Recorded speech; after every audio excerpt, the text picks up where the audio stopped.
Once upon a time in ancient China, the emperor was in his study, looking over volumes of diplomatic documents. He found it hard to concentrate, so he summoned his most trusted minister, and when the minister arrived he said, "Minister, I wish to focus on the affairs of the estate, but my mind is unsettled and agitated. When I feel like this, I need something I can look at to help me regain tranquility. Have the best artist in the land create a painting that has the power to calm me down, a painting that captures the essence of true tranquility." A few days later, the minister presented 3 artists, widely considered to be the best in China. "My lord, these 3 talented artists will get to work and you can choose a winner." Once their labour was complete, the emperor was summoned to inspect their work. He and his minister came to the first painting. What lay before them was a lake surrounded by mountains. The surface of the lake was perfectly still and conveyed a peaceful feeling. The emperor smiled. Beautiful. The second painting showed a snowscape.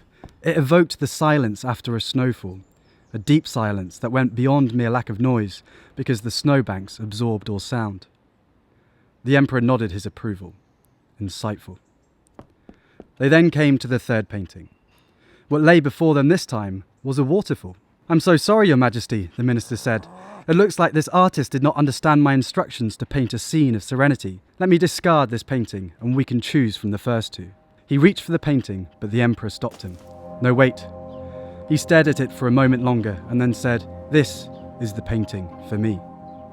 "What? But, Your Majesty, how can this waterfall compare to the other 2 in representing tranquility?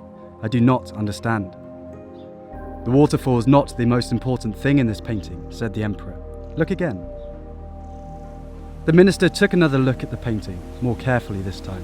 He saw next to the waterfall was a tree, and on one of the branches of the tree was a nest, and inside that nest was a bird, sound asleep.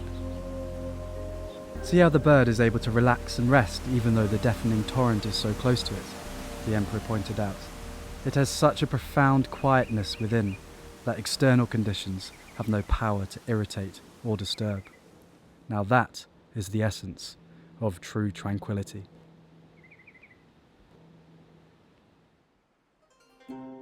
Now that story, like any Chinese story, has meaning hidden in the images.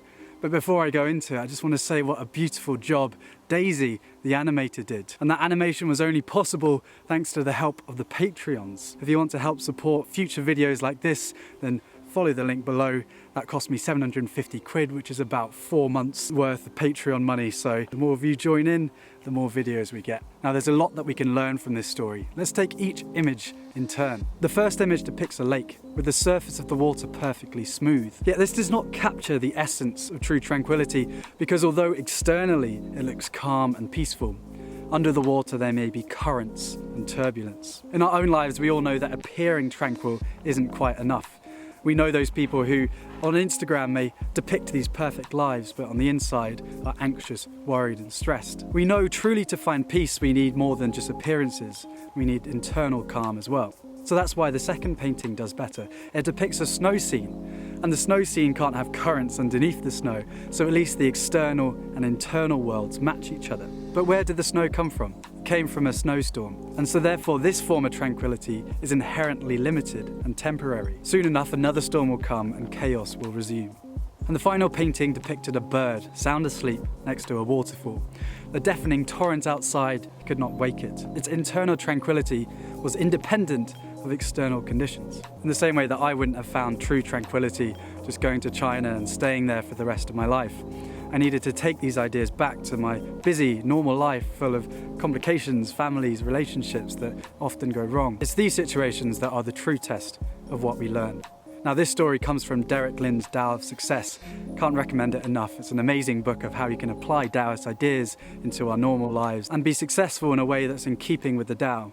And he leaves us with a beautiful thought, and that is when we're next stressed or anxious, to bring the bird to mind and to be reminded that tranquility and getting peace isn't about running away to a quiet place. It's about finding the tranquility within.